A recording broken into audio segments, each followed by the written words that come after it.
Bonjour peuple congolais, c'est votre frère Christian Bolabiama, combattant résistant parlementaire debout, membre fondateur de la plateforme Peuple Mokonzi, membre fondateur d'APDH.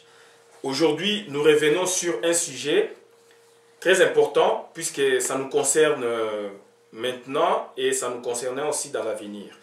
Et je reviens sur ça parce qu'il y a un combattant résistant établi en Afrique du Sud au nom de Boukourou Félicien qui m'en a fait la réflexion. Donc il s'agit de pyramide. Il s'agit de pyramide. Hier, j'ai parlé de la RDC comme premier laboratoire mondial de la gouvernance. Donc c'est un concept, comme on vous a expliqué, venu d'ailleurs, on l'applique en Afrique par des multinationales. Donc ça explique tout. Et ce faisant, aujourd'hui, nous revenons sur les mêmes concepts, mais autrement, dans le sens que nous parlerions de pyramide de pouvoir politique de maintenant jusqu'en 2016 et de 2016 jusqu'en 2021. Puisque de 2016 jusqu'en 2021, donc c'est un mandat de 5 ans. Nous revenons sur ça parce que ça nous concerne et ça nous permet, n'est-ce pas, de saisir la réalité politique d'aujourd'hui, de demain et des années à venir. Avant d'en arriver là, nous sommes obligés de vous expliquer la pyramide de Hans Kelsen.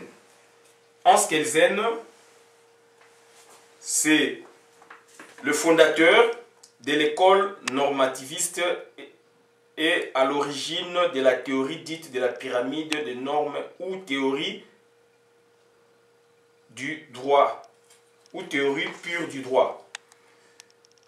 Cette théorie, fondatrice de l'école positiviste qui s'oppose au juste naturalisme. Voilà, on peut s'arrêter par là. Donc c'est ça, pyramide de Hans Kelsen.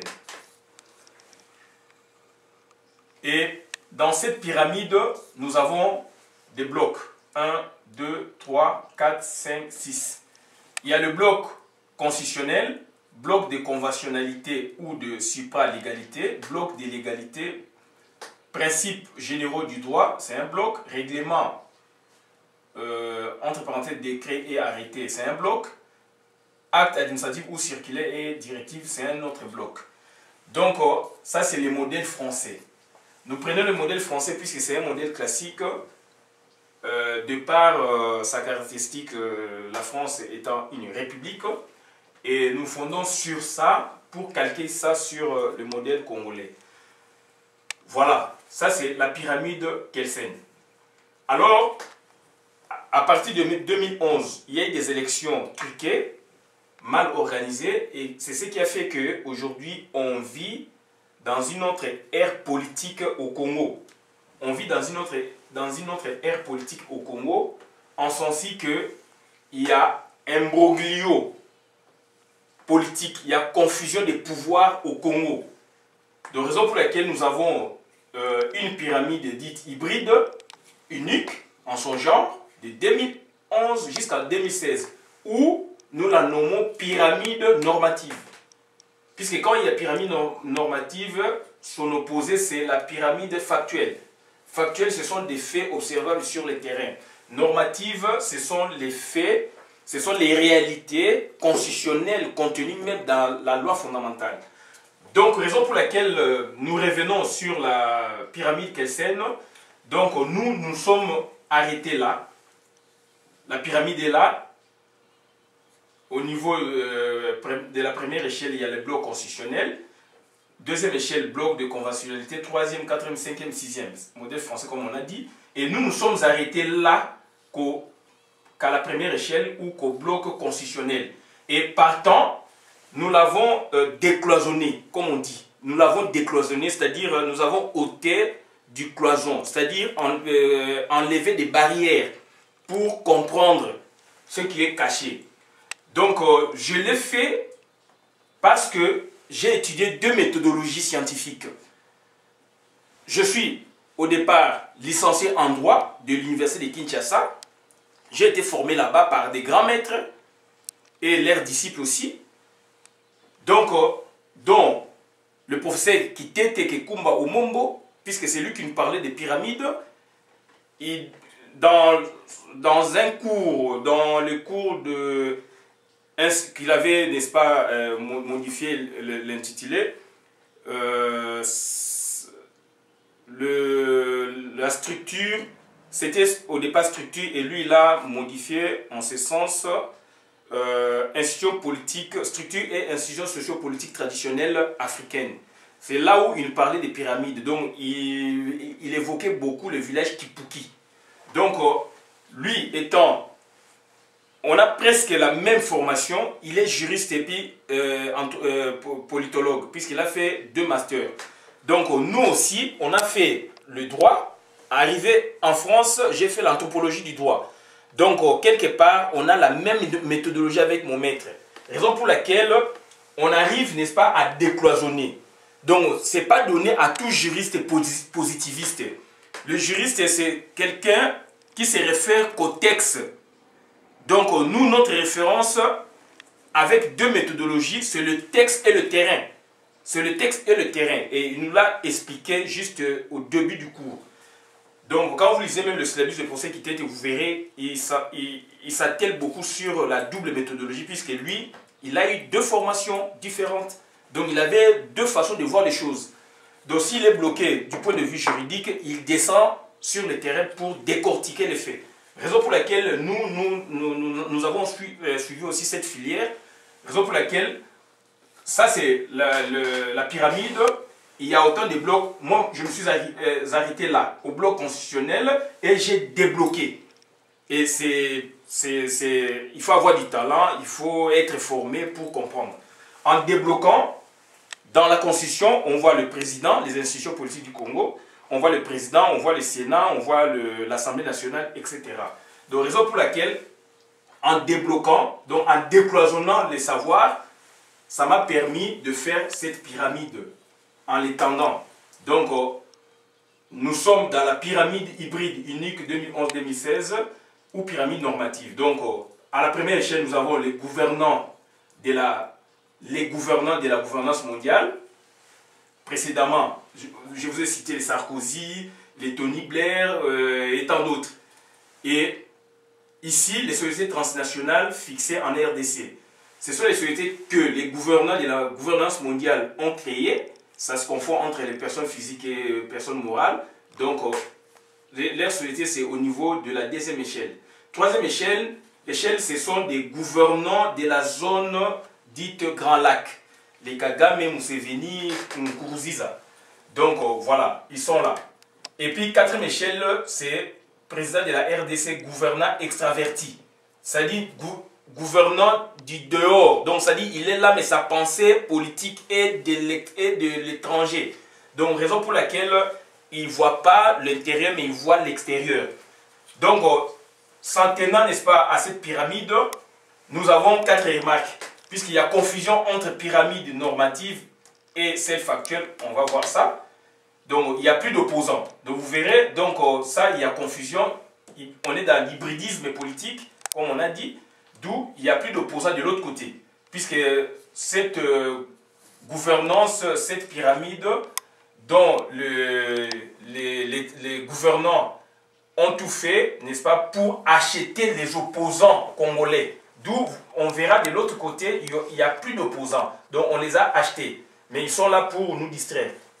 Donc, première remarque, on a dit. 2e remarque est, vu qu'il n'y a plus d'opposants, etc., on est étouffé, il y a émergence de la diaspora. Entre parenthèses, c'est-à-dire combattants et résistants congolais. Donc, il y a émergence, nous de l'extérieur du Congo, on a compris qu'il y a blocage, on a étouffé la pyramide factuelle, c'est-à-dire nos opposants, la société civile. Qu'est-ce que nous, maintenant, on a fait, puisqu'on est du pays, pardon, donc c'est-à-dire, on a vu les choses autrement. On a poussé sur l'accélérateur pour que les choses bougent. Et les choses ont bougé.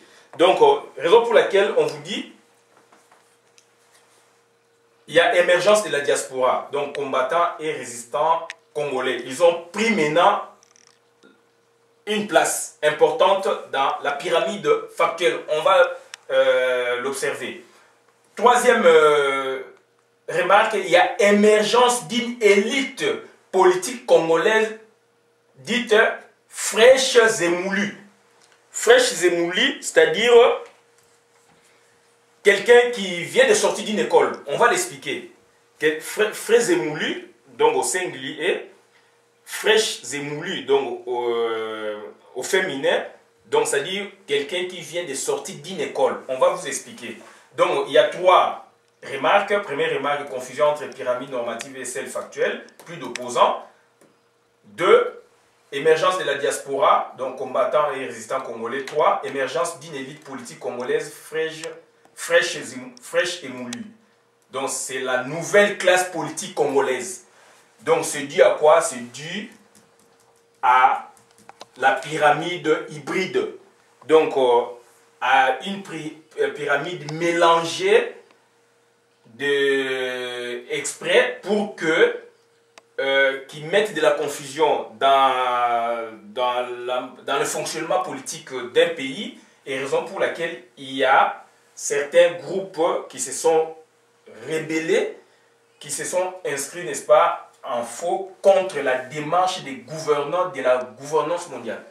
Donc maintenant, nous sommes dans la deuxième pyramide, puisque la pyramide normative va toujours avec celle dite factuelle, celle des faits observables sur le terrain, puisque eux se comportent, et de l'autre côté, en face, il y a la population, et la population est composée des opposants, et de la société civile, des églises, etc., des syndicats, des ONG, et eux maintenant voient, c'est comme le miroir convexe. Donc eux maintenant voient ce que font les autres, et ils réagissent. Et maintenant, dans cette pyramide, il y a qui? Puisque la datation est là de 2011 jusqu'à 2016.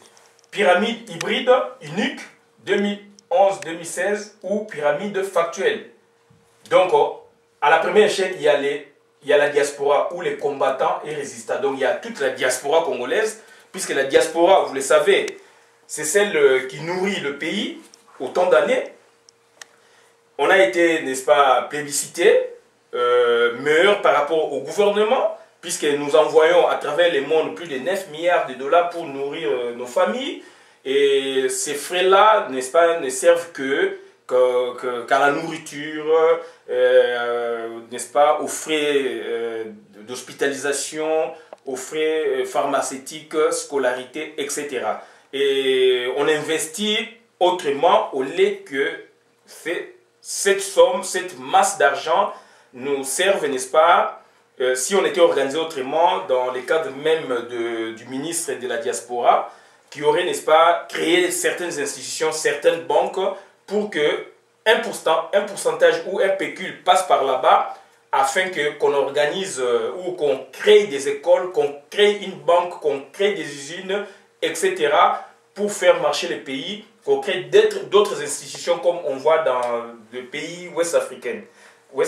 Donc chez nous, il n'y a pas de telle structure, donc on envoie les 9 milliards, c'est pour faire nourrir nos familles, puisque le gouvernement est défaillant, c'est pour faire payer, n'est-ce pas, les frais scolaires, pour payer les frais d'hospitalisation de nos frères, de nos parents, pour s'occuper, n'est-ce pas, de leurs funérailles, etc. D'où maintenant, c'est la diaspora, et d'où nous disons les combattants et résistants, ce sont le moteur idéologique et politique de la diaspora. D'où raison pour laquelle on met quand même en exergue la diaspora, entre parenthèses, combattants et résistants, puisque toute la diaspora est aussi fait partie, n'est-ce pas, des combattants et résistants. Ça se situe au niveau de la première échelle. Et dans la même échelle, si divisée en deux, cette fois-là, nous avons la future élite politique congolaise. C'est ça, ce qui fait que ce bloc est appelé, première échelle est appelée classe politique. Classe politique, pourquoi? Puisque en temps normal, cette place aurait été occupée par les opposants, les politiciens, mais eux, ils sont vendus. Eux sont vendus, d'où cette échelle est subdivisée en deux. Raison pour laquelle vous voyez, j'ai mis des tirets. Donc, il y a une partie de la diaspora. La deuxième partie, c'est la future élite politique congolaise. On va vous expliquer. Mais ça fait un bloc subdivisé en deux. Parce qu'il y a symbiose entre les combattants, donc la diaspora, et la nouvelle élite congolaise, politique congolaise aujourd'hui, puisque l'ancienne élite est défaillante. Voilà. Donc maintenant, à la deuxième échelle, nous avons l'église catholique. Alors qu'on a beaucoup d'églises. Il y a que l'église catholique. Et en bas de l'échelle, ou à la troisième échelle, en bas de la pyramide, ou à la troisième échelle, nous avons les ONG et les syndicats qui font quelque chose sur le terrain. Si aujourd'hui on a beaucoup d'éléments qui sont, n'est-ce pas, diffusés à travers le monde sur des différentes chaînes, c'est grâce aux ONG, grâce aux syndicats. Voilà. Donc dernièrement, on a arrêté illégalement Christopher Ngoyi. Comment on l'a su? C'est grâce aux ONG. Puisque les ONG internes ou locales sont toujours en relation avec les ONG internationales.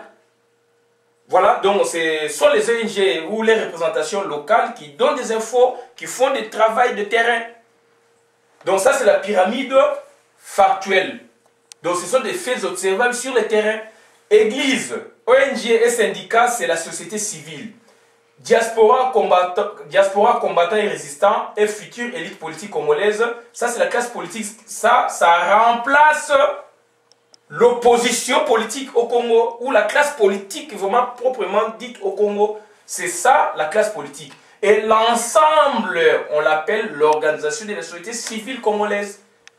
Bien qu'en temps normal, ils ont des objectifs différents, puisque l'Église a ses objectifs propices, les ONG pareillement, les syndicats pareillement, la classe politique ou l'opposition a ses objectifs. Donc, en temps de conflagration politique ou d'usurpation politique, toutes les échelles se mettent ensemble pour défendre le pays. Donc, nous passons maintenant à la dernière pyramide, c'est la pyramide normative 2016-2021. Ça, c'est le mandat. Ici, ça c'est, on est en temps de confrontation politique ou usurpation politique. Donc, on réagit, on a fait des marches, on a fait le pré-soulèvement populaire, puisque le soulèvement populaire va s'en suivre. Et maintenant, pourquoi on a réagi? On a réagi pour que plus tard, après 2016, après le départ des Kanambe, qu'on ait, n'est-ce pas, de pyramides normatives et factuelles, n'est-ce pas, qui correspondront, n'est-ce pas, à la réalité politique ou à la vie politique du Congo. Donc, raison pour laquelle on a marché, on a fait des... On continue à marcher, on a fait symbiose avec la nouvelle classe politique interne. Il y a eu ce résultat, l'organisation des pré-soulèvements populaires au Congo. Et on réagit pour que Kanambe ne postule plus, ne renouvelle plus sa candidature. Et puis, pour que en 2016, nous ayons des nouvelles figures politiques et des politiciens, n'est-ce pas, qui vont défendre le pays, des politiciens, n'est-ce pas, introvertis, donc avec la pensée politique interne pour faire développer le pays. Bien sûr, ils vont s'ouvrir aussi avec l'extérieur, mais ils seront vraiment introvertis des Congolais ou de gens qui ont, n'est-ce pas, les soucis de développer le pays. Donc, raison pour laquelle maintenant on a marché, on a fait de l'organisation, la symbiose avec, n'est-ce pas, les politiciens au Congo. On a eu ces résultats et nous visons quoi maintenant? Nous visons maintenant l'avènement de la 4e République. Puisque nous, on est déjà en révolution, dans le soulèvement populaire.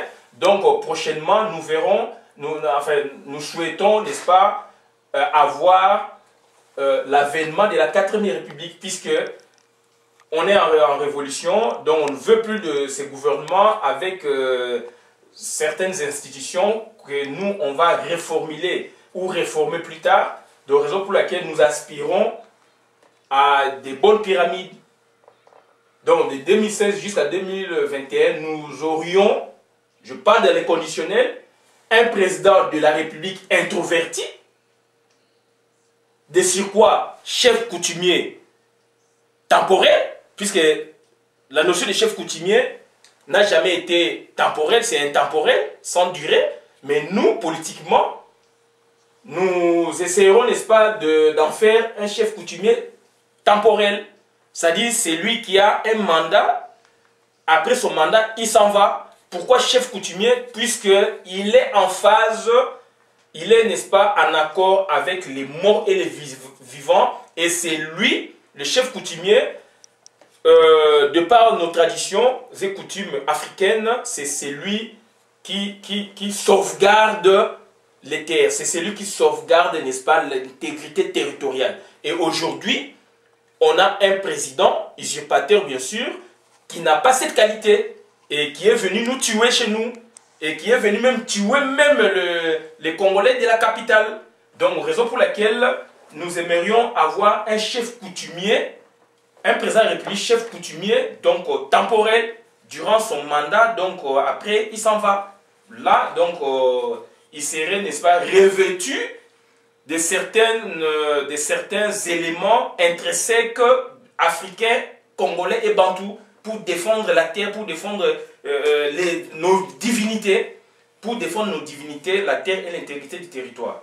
Donc voilà, et à la deuxième échelle, nous aurions un président du Sénat introverti, du dedans, pas comme l'actuel président du Sénat qui est extraverti.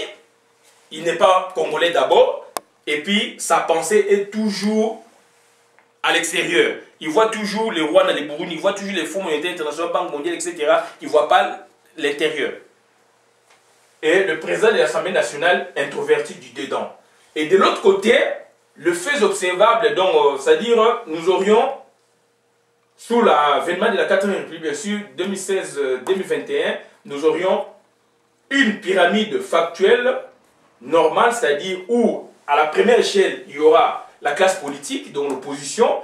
Deuxième échelle, toutes les églises, protestantes, kimbanguistes, catholiques, les églises des réveils, les ONG, les syndicats. Églises, ONG, syndicats font partie de la société civile. Classe politique, c'est l'opposition, et les tout, c'est l'organisation de la société civile au Congo. Et là, on parlera un seul langage en face de la pyramide normative, en face de gouvernants introvertis, politiques introvertis. Bon, pourquoi on a parlé d'émergence d'une élite politique congolaise fraîche et moulue? Parce que nous prenons les cas de Albert Moleka. Il a été à l'école UDPS auprès de Papa Tshisekedi. Donc, il a été formé et à un moment, donc, il est sorti de l'école pour maintenant prendre les choses en main. Donc, il est un des opposants qui ont organisé, n'est-ce pas, le pré-soulèvement populaire au Congo. Nous prenons l'exemple encore de Mokia. Mokia a été aussi auprès, n'est-ce pas, de Jean-Pierre Bemba dans le MLC, où il a appris aussi des choses et il en est sorti frais et mouli. Donc, il en est sorti frais et mouli, c'est-à-dire il est sorti de l'école MLC pour qu'aujourd'hui, avec les Martin Fayoulou, Albert Moleka, ils sont là beaucoup, Franck Diongo, etc., pour qu'ils prennent les choses en main. C'est la nouvelle classe politique. Donc c'est la nouvelle classe politique, c'est la nouvelle pyramide factuelle qui, aujourd'hui, tente déjà, n'est-ce pas, d'avoir déjà le pouvoir si les choses s'organisent normalement et en suivant les règles démocratiques. Donc ils sont frais et moulus parce qu'ils ont été auprès des grands. Ils ont été auprès des grands. Ils ont vu comment les grands travaillaient, les grands politiques travaillaient, et eux aujourd'hui, ils se disent, ils sont capables, grâce à leur formation, n'est-ce pas, de faire quelque chose au pays. Et ils ont fait quelque chose. Donc, quand certains, n'est-ce pas, envoyaient les gens dans les sommets profonds politiques, et d'autres les réveillaient avec la diaspora cette fois-là, pour que nous ayons les résultats qu'on a aujourd'hui. À main nue, on a combattu un pouvoir sanguinaire, un pouvoir génocidaire de Hippolyte Kanambe, et on l'a vaincu, et aujourd'hui, Kanambe ne peut plus se représenter. Kanambe ne peut plus se représenter puisqu'il voyait dans le peuple congolais des peuples amorphes, de gens qui ne peuvent rien faire, de gens qui ont peur. Et on a chassé la peur. On a chassé la peur, et grâce aussi, la nouvelle classe politique, la nouvelle élite classe politique congolaise envoie toujours des fleurs à la diaspora. Donc c'est grâce aussi à la diaspora, à l'apport de celle-ci, on a eu ces résultats sur le terrain. Donc nous travaillons avec la nouvelle classe politique, la nouvelle élite classe politique congolaise, pour que les choses aillent de l'avant. Et nous appelons tout le monde, quiconque aurait besoin, n'est-ce pas, de fédérer leurs idées, de conjuguer les idées, les efforts ensemble. Nous les accueillons, n'est-ce pas, à bras ouverts. Et nous disons, n'est-ce pas, merci, merci. Ingeta, la victoire a été toujours du côté des combattants, du côté des gens qui luttent. Et nous sommes partis de la pyramide de Hans Kelsen avec six échelles, et nous sommes focalisés sur la première échelle pour décloisonner grâce à la méthode ethnologique et non juridique. Si je m'en tenais, n'est-ce pas, à ma méthode ou à la méthodologie juridique, je n'aurais pas eu ces résultats. Donc je suis parti du juridique pour voir le terrain et décloisonner le bloc constitutionnel pour avoir les éléments. Et j'ai dit merci Ingeta, victoire est à côté de Nabiso, écotique à côté de Nabiso, et n'a remercié beaucoup les combattants au bassin d'Afrique du Sud, à travers beaucoup Félicien, et ça m'a inspiré encore pour vous parler de ça. Merci, merci.